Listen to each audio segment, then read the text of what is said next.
Jaya Radha Madhava Kunja Bihari.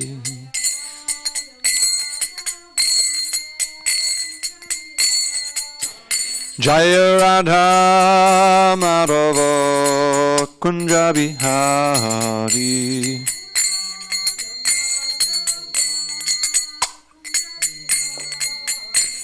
Gopijana Vallabha Girivardhari.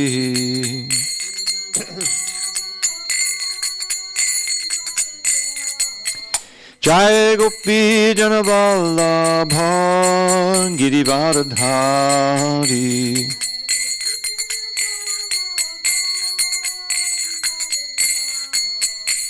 Yashodanandana Braja Jana Ranjana.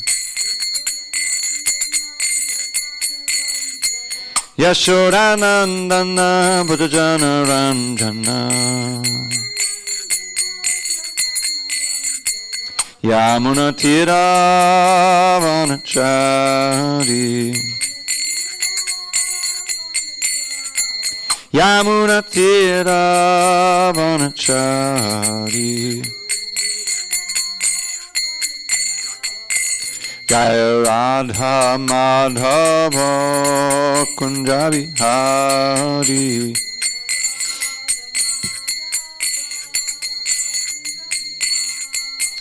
Jaya Radha Madhava Kunja Bihari.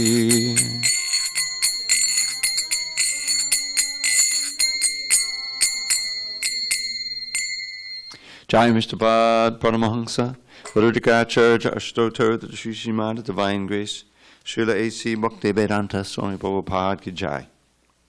ISKCON BBT Founder Acharya, Srila Prabhupada Ki Jai.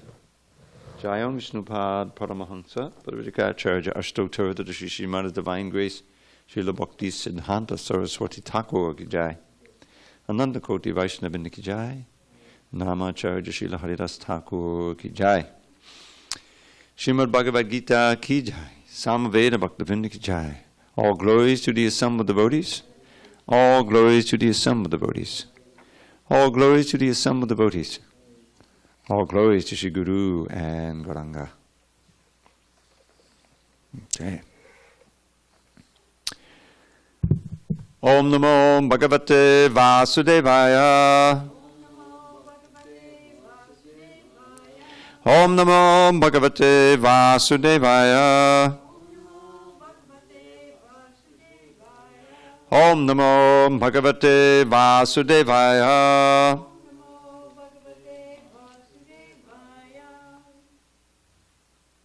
On this 19th day of February 2020 in SanDiego, we're reading from Srimad Bhagavad Gita as it is, translation and commentary by His Divine Grace, A.C. Bhaktivedanta Swami Prabhupada. We are still in chapter 10, the opulence of the Absolute, and we are on text 10, on page 432. Got it? No. 432? Page 432? 1010? Okay, got it. Teshang satati yuktanam bhajatam priti purvakam tadami buddhi yogam tam yena mam upayanti te teshang satati yuktanam bhajatam priti purvakam tadami buddhi yogam tam yena mam upayanti te teshang satata yuktanam bhajatam priti purvakam tadami buddhi yogam tam yena mam upayanti te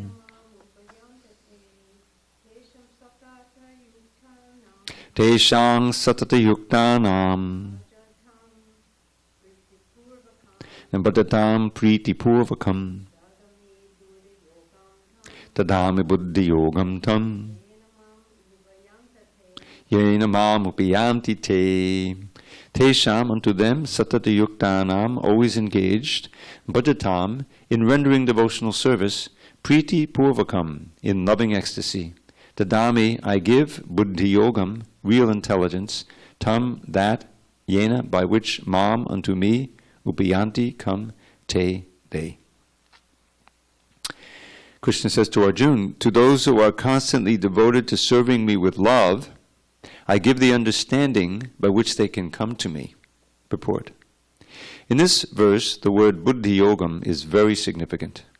We may remember that in the second chapter, the Lord, instructing Arjuna, said that he had spoken to him of many things, and that he would instruct him in the way of buddhi yoga. Now buddhi yoga is explained. Buddhi yoga itself is action in Krishna consciousness. That is the highest intelligence. Buddhi means intelligence, and yoga means mystic activities or mystic elevation. When one tries to go back home, back to Godhead, and takes fully to Krishna consciousness in devotional service, his action is called buddhi yoga. In other words, buddhi yoga is the process by which one gets out of the entanglement of this material world. The ultimate goal of progress is Krishna. People do not know this. Therefore, the association of devotees and a bona fide spiritual master are important. One should know that the goal is Krishna, and when the goal is assigned, then the path is slowly but progressively traversed, and the ultimate goal is achieved. When a person knows the goal of life but is addicted to the fruits of activities, he is acting in karma yoga. When he knows that the goal is Krishna, but he takes pleasure in mental speculations to understand Krishna, he is acting in jnana yoga. And when he knows the goal and seeks Krishna completely in Krishna consciousness and devotional service, he is acting in bhakti yoga or buddhi yoga, which is the complete yoga. This complete yoga is the highest perfectional stage of life. A person may have a bona fide spiritual master and may be attached to a spiritual organization, but if he is still not intelligent enough to make progress, then Krishna from within gives him instructions so that he may ultimately come to him without difficulty. The qualification is that a person always engage himself in Krishna consciousness and with love and devotion render all kinds of services. He should perform some sort of work for Krishna, and that work should be with love. If a devotee is not intelligent enough to make progress on the path of self-realization, but is sincere and devoted to the activities of devotional service, the Lord gives him a chance to make progress and ultimately attain to him. Om jnana timirandasya jnananjana shalakaya Chakshu unmilitam mena tasmai shri gurave namaha. I was born in the darkest of ignorance, but my spiritual master Srila Prabhupada opened my eyes with the torch of knowledge. I offer my humble obeisance unto him and to all members of Sri Parampara. So, this is the third of the most essential verses in the Bhagavad Gita. And Krishna is now explaining what his response is to those who are worshipping him, as he described in text number 9. Matchitta madgata prana bodhiyantak parasparam. The thoughts of my pure devotees dwell in me, their lives are fully devoted to my service, they derive great satisfaction and bliss from always enlightening one another and conversing about me. So, to them, those who are serving Krishna, who are doing all of those things with love, then Krishna from within the heart, he provides intelligence by which they can come to him. This is inspiration.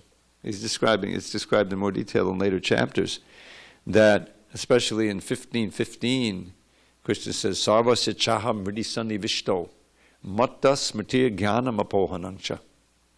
Sarvasya chaham mridi sani, mridi is the heart. I am situated in everyone's heart as a super soul. And from me come knowledge and forgetfulness, matak smriti, and remembrance. The word remembrance came, I remembered it. So come remembrance, knowledge, and forgetfulness. Now, you can see how important those things are. If we didn't have any of those, even forgetfulness is also important. We're able to forget things and move on. So Krishna's providing those, and when he sees that this is the same Krishna, he's there as a super soul, he sees we're trying to take some halting steps toward him, then he reciprocates. He tries to arrange things so that you'll be able to come to it more easily from within. Because after all, everything we do is inspired by something. Either it's the desire for sense gratification, some fear, some plan, whatever we're doing, it involves intelligence. So Krishna is giving us that intelligence, how to come to him. For those who are constantly devoted to serving me with love. So this is the key element here. This is why the impersonalists and the yogis and the speculators have such a hard time. Because none of that in and of itself is pleasing to Krishna. He's much more pleased by a simple devotee sweeping up his temple here and chanting Hare Krishna, singing Hare Krishna. The first day, that's auspicious activity. That's progressive. But if you're all trying to do it on your own power, this is the fallacy of the yogis. Because those who are just trying to do Ashtanga yoga, and mostly their motivation is not pure. They want some power, they want to live a long time, they want to fly in the sky, they want siddhis, those incredible siddhis. When you think about them, it's just like, then you realize why, because I've been reading Krishna book every day, and all these demons are very expert in these cities. Shape changing. That's a city, to take any form that you want. That's manipulating the material energy. To become invincible, like, Hiranyakasipu and Ravana, they all wanted to be deathless. Now that's not a yogic city, that's beyond the realm, but you can try to become so powerful that you can live a long time. So the actual motivation, although it may be refined and inconceivable in our present state, the motivation is material in that. The motivation of the impersonalists, who want to merge into the absolute truth, who want to become Brahman, regain their state. They have two motives. One is fear. They don't want to take a birth again. We want to get out of birth and death. Okay. But we also would like to be God. This is the last snare of Maya. Aham Brahmasmi. I am Brahman. I am Brahman. This is what it means. And then the Supreme Brahman is also there. So they lose that distinction between the Supreme Brahman and the individual infinitesimal Brahman. And so their motivation is also impure, and Krishna doesn't give them inspiration from within the heart to come to him. He may give them inspiration how they can practice severe austerities for controlling the senses, But that's not, ultimately it fails. Because your senses are simply extensions of your spiritual senses, these material senses. And you can't erase your personhood. Personhood means you have activities, desires, form, all these things. And if all you see that, that's a great danger, because I know that I have this form, and all these senses are giving me so much trouble, they're pulling me here, pulling me there, I can't control my mind. I want to transcend all of that and get rid of all of this variety and just be at peace, So that's ultimately a selfish desire, even desire for liberation, without any tinge of Krishna consciousness. So Krishna is not giving them the intelligence. He gives them intelligence how they can go down this direction. Just like this little bug here that expired on the floor. It's a suspicious place to expire. But as we know, bugs, like the bees, they know where to go, get the flowers, come back, and do the whole thing. They all have a certain intelligence. The migration of the birds, inconceivable how they do that. They fly for thousands of miles here and there. There's all intelligence but it's not intelligence by which you can come to Krishna. It's intelligence by which you can navigate your way in this material world for some months or years, whatever your lifespan is, and then take another birth, another birth, another birth, another birth.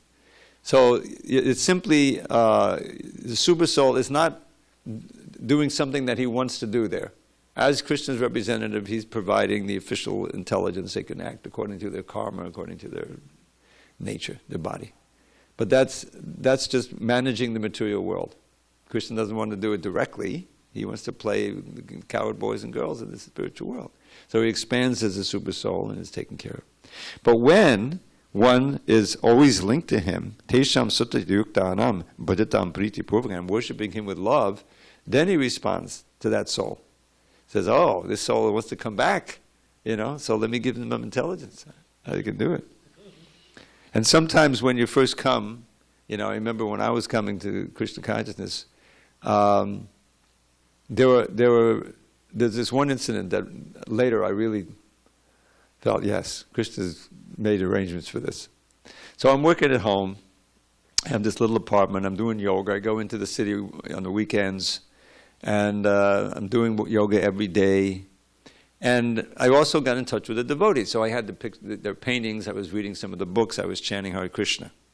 But I had my little attachments there. I had a little bank account, had my car, I had my little apartment, you know. So after some time, I began to experience some frustration because you can't do it on alone, you know. I mean, I wasn't ready to commit. So I thought, okay, so because I was quite attached to Hatha Yoga and everything, and I was thinking, well, I'd like to do more of that.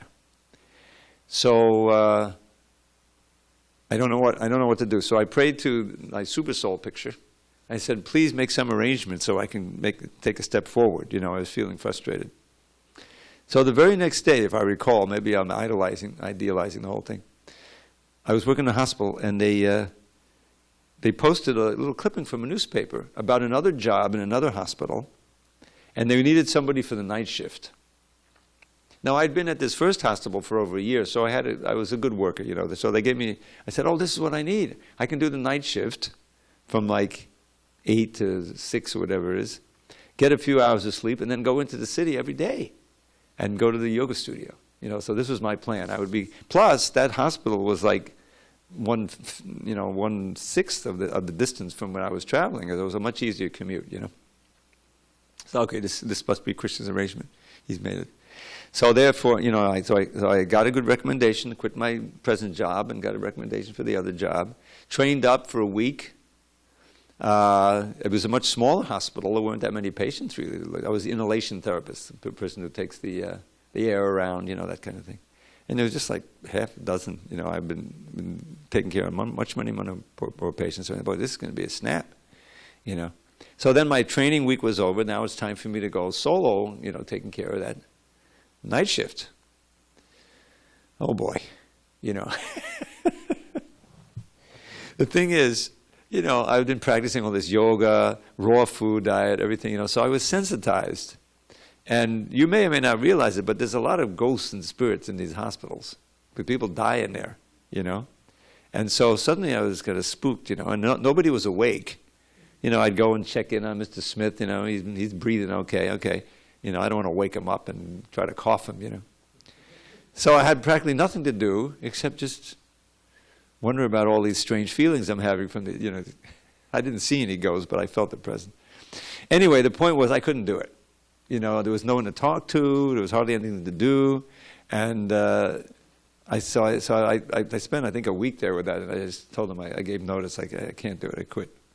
So now I have no job, you know, and what am I going to do, just sit at home all day, you know? So I visited the temple, and periodically, you know, I'd go to the temple, and finally said, I might as well just join. You know, if I really want to make progress on this bhakti path, I'm going to have to join. So I gave him all my money, which is about $1,500, which was a lot in 1972, and I just joined the temple. And then after some time, I said, oh, now I get it. Krishna was tricking me. He was doing. He was giving me to think I was going to go to this job, but actually it would be so impossible to do it, and I'd come in, you know, I'd have to join the temple. So I very much saw that as Krishna's hand, you know, and other things during all these years I've been working to keep me working on the books, you know, because I was just, when I heard how you know, eager Srila Prabhupada was to get his books published, and I had a little skill to help with that, I was very happy that I could participate in that, and I've been doing it ever since. So you can feel that Krishna is giving the intelligence, and he's helping you, because as Prabhupada explains, you know, Krishna is much more eager to get us back to him than we are eager to go. We're so much embroiled in Maya, you know, that we want to practice a little bit, then we don't want to practice. We're not as determined, you know. So Krishna is making arrangements to try to help us. And that's what's being spoken of here. And so this Prabhupada emphasizes on this Buddhi Yoga. Now Buddhi Yoga obviously emphasizes the intelligence aspect of Bhakti Yoga. But in another place he says Buddhi Yoga is, in short, Bhakti Yoga. So the idea is that Bhakti Yoga, it necessitates our applying our intelligence. I've made this point many times before, and it's confirmed in all the Shastra, is that really what differentiates us from the animals is this intelligence. And when the intelligence is misused, it serves the lower self. This is very nicely explained in the 3rd chapter at the end, where Arjuna, he asks a question that we could also ask, well, what is it that seems to force us to perform activities that we know are not good for us? And Krishna says, kama. It's material desire, overwhelming desire, headed by sex desire. Kama esha, krodha esha, rajoguna samudbhava, mahashano, mahapapma, vidyanami, havaidinam. Says, Arjuna, this is your real enemy. Vairi means the enemy. So he says, it's not those aren't your enemies over there, on the other side. That's just external. What's really your enemy is the uncontrolled mind that is saturated with material desire. So kama, which is frustrated, turns into krodha. And anger is very destructive. You'll do things that you ordinarily wouldn't do and regret them for the rest of your life. I was just listening to a lecture this morning by Prabhupada on the 2nd chapter of Bhagavad Gita. And he's describing, there's 2 verses. We have our Bhagavad Gitas. Let's see if we find. 260, 64, 61, is it? 260, 263. Starting on page 128. You don't have to do it. We'll just read them for you. So here Krishna is describing how the soul becomes degraded by the force of kama. How does kama come about? So he said, Dhyayato vishayan punksa sangasteshu vijayate. While contemplating the object of the senses, and this is, dhyayan means meditation, right? So really focusing on the objects of the senses, vishayan, enjoyable objects, one develops attachment. That's sangha. Sangha has different meanings. It means, of course, association, but it also means attachment. And when that attachment gets more strong, sanjayate, it produces kama. Kama is very strong desire, defined here as sangat sanjayate, kama, desire, strong desire. And from that strong desire, anger becomes manifest. Because kama is like a fire. It's never satiated, and it burns like... So it cannot be fully satisfied. And therefore, one becomes angry. If you can't express your anger, all the psychologists know it turns into depression, So this is the nature. And from that anger, what develops? Next verse, 63, bhavati sammoha, complete bewilderment, perfect illusion. So you lose entirely any kind of reflective ability of the intelligence. You're being controlled by the modes of passion and ignorance. Anger is really a manifestation of ignorance, of the ignorance mode, And from that anger, some moha, complete bewilderment. You see? Complete illusion. And from that, smriti vibhrama, you lose your memory. And from that, you lose your intelligence, buddhinasha, here's the intelligence, and buddhinashat pranashyati, you're totally lost. You falls down. So that's what the true translations. While contemplating the object of the senses, a person develops attachment for them, and from such attachment lust develops, and from lust anger arises. From anger complete delusion arises. From that bewilderment of memory. When memory is bewildered, intelligence is lost, and when intelligence is lost, one falls down again into the material pool. So really the intelligence we have is a great boon because it's more refined. And we're able to contemplate these higher things. Otherwise, the intelligence is rudimentary. The animals and insects have, but just so that they can fulfill their needs of eating, sleeping, mating, defending, like that. So Buddhi Yoga means applying the intelligence, purifying it through hearing and studying and practicing, and so that we can control the lower self by the higher self. This chapter 3 that I was reading, Krishna describes how this kama, it takes hold of the different strategic places in the body. Think of the body as kind of a whole field. We have the senses, the mind, the intelligence. And we can know, the senses obviously can be taken over by lust, I always think of addicts. We had, I was telling the story this morning. Was it this morning or last night? I think, I give so many classes around here. And it was this morning about a devotee who was one of the pioneers in book distribution in Brooklyn. And he would go out alone, traveling, and selling books in upstate New York and all over the place. And they gave him a van and everything. And then one day, he never returned. He had been a drug addict, a heroin addict, before he joined, we found out. And somehow he got back into that, because they say once you're an addict, you're always an addict, And he just, it took his consciousness completely away. And he went back, fell back into that. So that's an example of, how karma can just take over your senses. This is what addiction normally means, whether it's alcohol or cocaine or anything heavier. And, it's such a struggle. Here you are, you may know, it's bad for you. You can tell, what's going on. And usually with these poor people, they're always after some money, to get their fix. So they have to perform some illegal activity to get thrown in jail.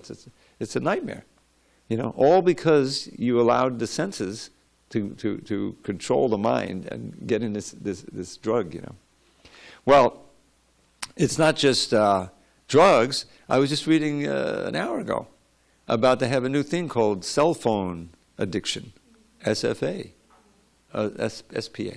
You heard of it? It's something new? Yes, it's the official thing, cell phone addiction. SPA. I'm sorry. Smartphone. They call it smartphone. Smartphone addiction. So, you see, I don't have it. But I mean, and they showed how, these kids, young people, they get into it, and a huge percentage of them said they can't live without their phone. I couldn't live without my phone, right? And by the time they get to be 13-year-olds, a huge percentage of them have their own phone, And they've done tests on the brain. The brain reacts in the same way as it does to drugs. The same kind of, deleterious effects on the brain is there for the phone. What's going on? You've lost control of your intelligence and your mind, and it's fixated on this thing, and it causes so much suffering. Young girls are growing up. It's such a difficult time. Adolescents, and they go at the phones. And they're presented are some friends or some acquaintance or some famous celebrity or something with the ideal body and money and everything, and they can't measure up, and it's just but oh my God, I can't not have the phone. I have to find out what they're saying about me, or it's such a nightmare. This is the material energy. It tricks you one way or another, this way or that. So Buddhi Yoga. Now back to Buddhi Yoga. So Krishna gives us that Buddhi Yoga. He helps us to link our intelligence to Him so that the intelligence becomes stronger. You remember that verse? You've heard it maybe 20 times already. This is by Madhavendra Puri, and this is spoken by Lord Chaitanya. He quotes it in his teachings to Sanatana Goswami in chapter 20 of the Madhya Lila, or maybe 21. And he says, Kama Dina. You remember, here's the word kama again. Kama dinang katina katita padita durni deshas tesham jata mayina karuna nattapano prashantihi utsvid jaitan adiyotapate sampratam labdha buddhis tvamayata akshadanamabhayam mam niyung swatmadasi. It's a great verse. So he's saying, my dear Lord, I made it into a poem, and how many ways have I sought to obey the seductive demands of my wicked desires, kama? They've shown me no mercy, yet on I've gone shamelessly trying to quench lust's unquenchable fires. But now I'm rejecting these hellish desires, for my higher intelligence now has awoken. Intelligence has awoken. O Krishna, O shelter of fearlessness, please let me serve you with faith that will never be broken. So I can never do complete justice to these verses because there's so much more information. So he says, kama dinam, kama, etc. What is the etc.? What we just read. Lust, anger, greed, attachment, all these things. The kama is the key, the material desire. That's prema, that's been contaminated, it's been affected by association with the material energy. We're all premis. We all have love for Krishna. It's a very powerful force. But when we withdraw that and place it on the material energy, it becomes kama. We try to be the master and the enjoyer, and we get into trouble. So the lust, the anger, the greed, these are like cruel taskmasters. Kama, katina katida. I don't know in how many ways. Palita means an order. Durni deshas means, bad orders, not for my benefit. Slave drivers. Think of one of those ships, you ever saw the movies, women back when, and they're all, you're kind of chained to to the oars, go faster, okay? So the Tesham Jata, they've not shown me any mercy, na karuna. And they've not been satisfied. They want more and more service. So now, because of my intelligence has awoken, buddhi, I'm rejecting those desires, But that's not enough to just reject. I've tried that before, I'm approaching you, my Lord. Please engage me in your service. Let me use my intelligence, my senses, my mind in your service, and that will keep me free from karma. That's the whole process of bhakti right there. So Krishna is saying, yes, you do that. You make a little effort, and I will help you. I'll enlighten your intelligence so that you can link to me. That's buddhi yoga, in linking your intelligence to me. Through remembrance, hearing and chanting. What are you doing? You're, just like I was chanting one verse coming over here. These verses are great treasures, It's not like some ordinary jingle you might learn, when you're a kid, and recall, because it has tremendous potency. So, the description of Krishna is a book called the Padyavali. Padyavali is Rupa Goswami's favorite verses. So they all have, now he himself's written many of them, but many of them are by other devotees. And so there's one chapter there called Meditating on Krishna. You don't have to meditate like this. You can meditate with the sound vibration. So it's a description of Krishna standing under a desire tree. Angsa lambataba mukundaladanam mandonada brulatam kinchit kunchit komaladadabatam sachi basarikshanam alo langali pallavaya manolikama puriyantam muda muli kalpatadoti bangladitam dhyaye jaganmohanam. So there my intelligence is used, my voice, my tongue, right? So I'm linked up to Krishna just by chanting that, when you remember the meaning. And if you forget a couple of meanings, do it again. Go through. So what does it mean? Angsa lambada. On his shoulders, down from his ears, are hanging these beautiful earrings, shock-shaped earrings, with jewels and gold, illuminating his shoulders. Vamakundadadam. Mandonata brulatam. And he's very gracefully and leisurely, he's moving his eyebrows. The eyebrows are coming up, Mandolanta brulatam is eyebrows, which are just like little twigs. And then kinchut kunchana, his lips are pursed slightly to his lips, you see? His lips are pursed to the mouth of the flute. Kinchut kunchut komalada. Komalada means very soft lips. Putam.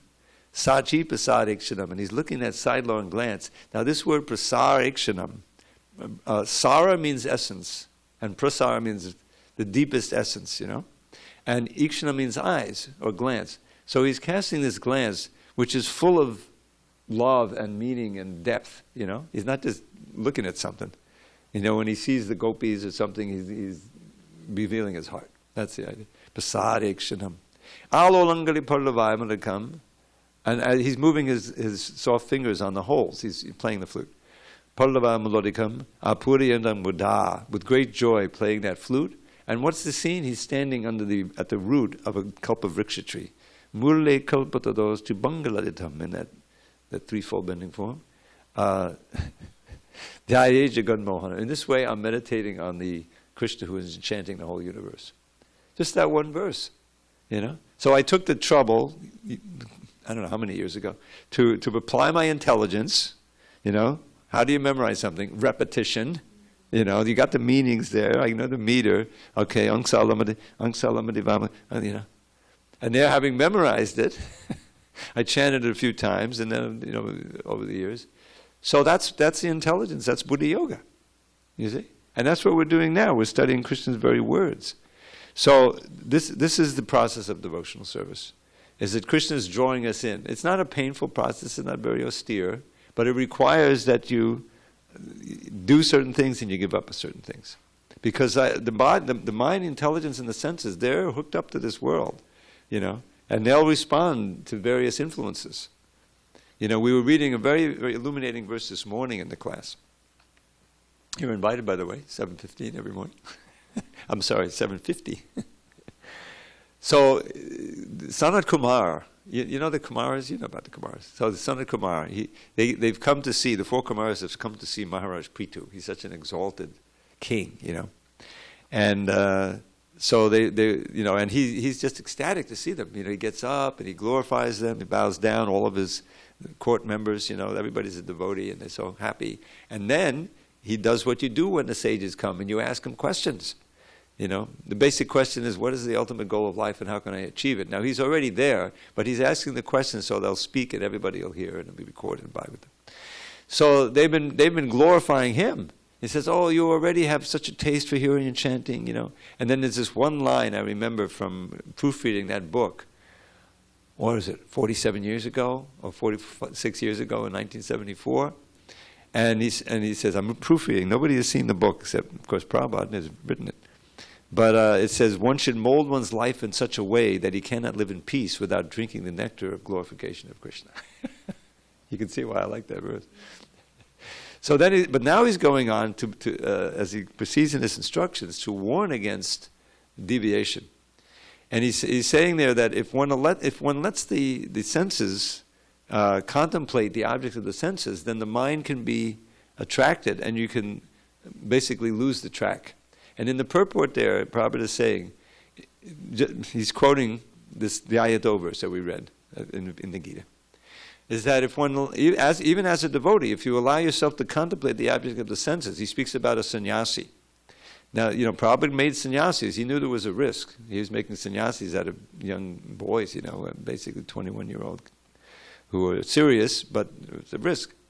So sannyasis are generally invited to go to different homes and preach. To this day, that's what they do. So you're a sannyasi, you're a renunciant. Sannyas means complete renunciation.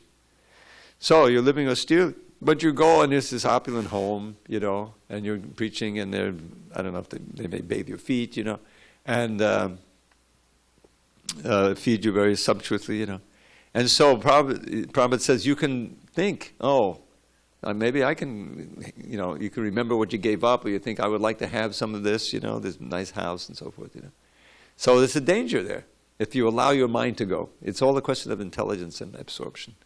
So he says, and if you keep letting the mind go there, even though you want to be Krishna conscious, you can't, that your mind keeps going over to the sense gratification. And you lose your determination. That's the thing. So it's a razor's edge.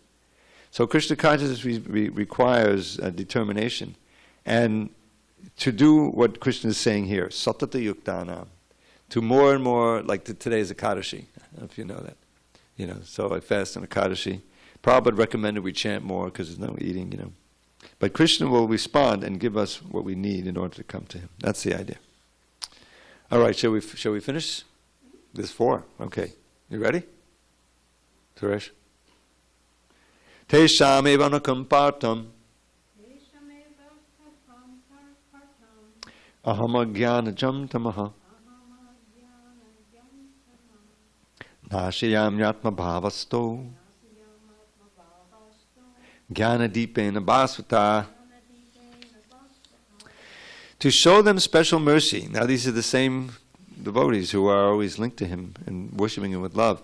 To show them special mercy, I, dwelling in their hearts, destroy with the shining lamp of knowledge the darkness born of ignorance. Purport. When Lord Chaitanya was in Benares, promulgating the chanting of Harekrishna, Krishna Krishna, Hare Hare, Hare Rama, Rama Rama, Hare Hare. Thousands of people were following him. Prakashananda Saraswati, a very influential and learned scholar in Benares at the time, derided Lord Chaitanya for being a sentimentalist. Sometimes Mayavadi philosophers criticize the devotees because they think that most of the devotees are in the darkness of ignorance and are philosophically naive sentimentalists. Actually, that is not the fact. There are very, very learned scholars who have put forward the philosophy of devotion. But even if a devotee does not take advantage of their literatures or of a spiritual master, if he is sincere in his devotional service, he is helped by Krishna himself within his heart. So the sincere devotee engaged in Krishna consciousness cannot be without knowledge. The only qualification is that one carry out devotional service in full Krishna consciousness. The Mayavadi philosophers think that without discriminating, one cannot have pure knowledge. For them, the answer is given by the Supreme Lord. Those who are engaged in pure devotional service, even though they be without sufficient education, and even without sufficient knowledge of the Vedic principles, are still helped by the Supreme God, as stated in this verse. The Lord tells Arjuna that basically there is no possibility of understanding the Supreme Truth, the Absolute Truth, the Supreme Personality of Godhead, simply by speculating. For the Supreme Truth is so great that it is not possible to understand Him or to achieve Him simply by making a mental effort. Man can go on speculating for several millions of years, and if he is not devoted, if he is not a lover of the Supreme Truth, he will never understand Krishna or the Supreme Truth. Only by devotional service is the Supreme Truth, Krishna, pleased, and by his inconceivable energy, he can reveal himself to the heart of the pure devotee. The pure devotee always has Krishna within his heart, and with the presence of Krishna, who is just like the sun, the darkness of ignorance is at once dissipated. This is the special mercy rendered to the pure devotee by Krishna. Due to the contamination of material association, through many, many millions of births, one's heart is always covered with the dust of materialism. But when one engages in devotional service and constantly chants Hare Krishna, the dust quickly clears, and one is elevated to the platform of pure knowledge. The ultimate goal, Vishnu, can be attained only by this chant and by devotional service, and not by mental speculation or argument. The pure devotee does not have to worry about the material necessities of life. He need not be anxious, because when he removes the darkness from his heart, everything is provided automatically by the Supreme Lord, who is pleased by the loving devotional service of the devotee. This is the essence of the teachings of the Bhagavad Gita. By studying the Bhagavad Gita, one can become a soul completely surrendered to the Supreme Lord and engage himself in pure devotional service. As the Lord takes charge, one becomes completely free from all kinds of materialistic endeavors. So, this word anukampa. Now, anukampa here means compassion. This so special mercy. Anukampa artam. For the sake, artam, of showing special mercy, I enlighten them from within the heart. That's what he's saying here. Now, anukampa is an interesting word because kampa is one of the ecstatic symptoms. You know, there's these 8 different symptoms that you can experience. It's crying, hair standing on end. And kampa is trembling. Body's trembling, you know, shivering a little in ecstasy. Now, anukampa means, you know, I mean, to me, it's obvious. It means sympathetic trembling. You know what I mean? In other words, you're feeling some pain or whatever, and I'm so much tuned into you, I'm so much compassionate that I'm feeling, empathetic, that I'm feeling the same pain. I'm feeling your pain, right? It's a famous statement of one politician. So this is what Krishna is saying. He chose this specific word, that Krishna is very sensitive. He's completely tuned in and aware of the efforts of the devotee. The devotee is making an effort to give up materialism and to love Krishna. That loving seed is there. That's what in the previous verse, Priti Purvakam. So Krishna, he's now feeling the stress of the devotee personally, out of compassion. Ajnana Jamta Maha. Within each heart, this born of ignorance, darkness born of ignorance. That's what's in our heart. You know, it's a metaphor for you know, darkness and ignorance go together, and the opposite is enlightenment, right? The light. So what is he going to do? He's going to destroy that darkness born of ignorance, being situated in everyone's heart, Atma Bhava Sto, with the Deepa.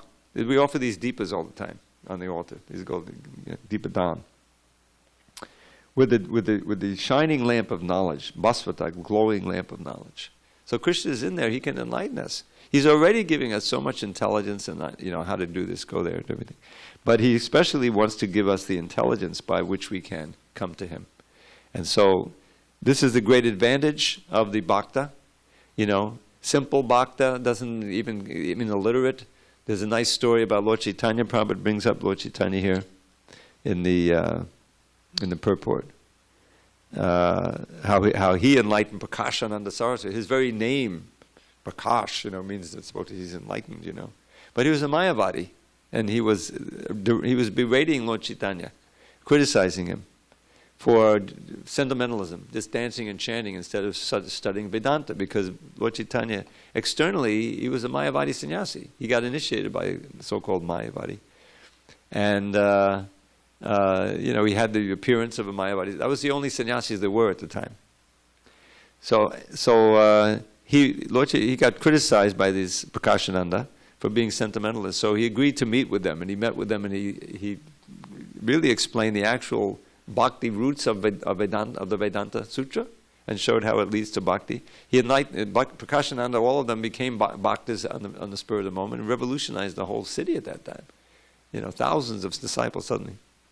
So, in another instance, Lord Chaitanya, in his travels to South India, was he in Rameshwara or Rangakshetra, one of the big temples there, forget. There was this Brahmin, who was sitting and he was reciting Bhagavad Gita, but he really couldn't read. He was illiterate. And so but his spiritual master told him to read the Bhagavad Gita every day. Read means to recite. So what could he do? So Prabhupada imitates him, yeah, and he's reading. So there were various people who were around there who were mocking him, and making fun of him. He ignored them. He said, oh. So Lord Chaitanya, he came by, and he asked him, what are you doing? He says, so he explained. He could see that Lord Chaitanya wasn't mocking. He really was curious. So he explained that his spiritual master ordered, but I'm illiterate, what am I going to do? So Lord said, yeah, but why? I see you're shedding tears sometimes. He said, yes, I sometimes cry, because when I open the book, just when I open it, I think of I see the picture, I see the mental image, of Krishna on the battlefield with Arjuna, how Krishna, God himself, has taken the role of his servant, of his friend, and all of that, the scene, and how he showed so much mercy to Arjuna, it brings tears to his eyes. So Lord Chaitanya said, oh, you're the real knower of Bhagavad Gita. You're the actual the essence of Bhagavad Gita. So the whole thing culminates in this love. That's the whole Priti Purvakam. And that's the only way to know Krishna. Because he's so great, he has to reveal himself to you. You can't, storm the battlements and know anything about Krishna. That's why at the end of the book, in the 18th chapter, it says, how are you going to know me? Bhaktya mama bijanati yavanyaschasmi tattvataha. If you want to know me in truth, then you have to practice bhakti. And then knowing me in truth, if you actually are pure and I reveal myself to you, you can enter into the kingdom of God for eternity. So it's all very simple.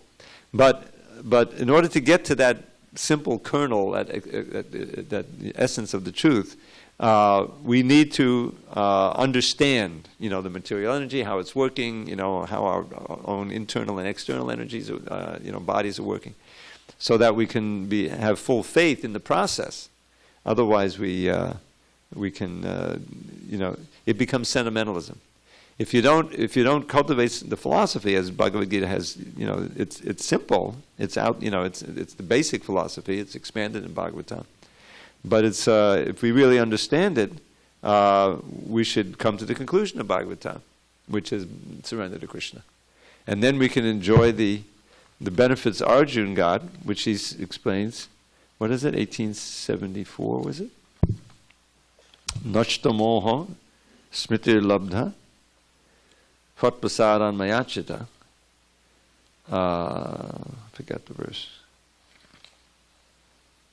Nashta moha smritir labdha fatprasadan mayachita stitosmi. This is text 73, page 710.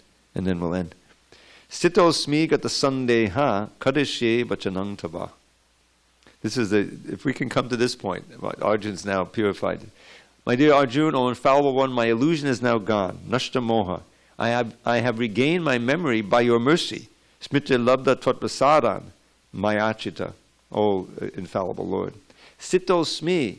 I am now firm, stitosmi, and my doubts are gone, free from doubt. And then the key phrase, the whole thing leads to Kadashe vachanang tava. I will do as you say.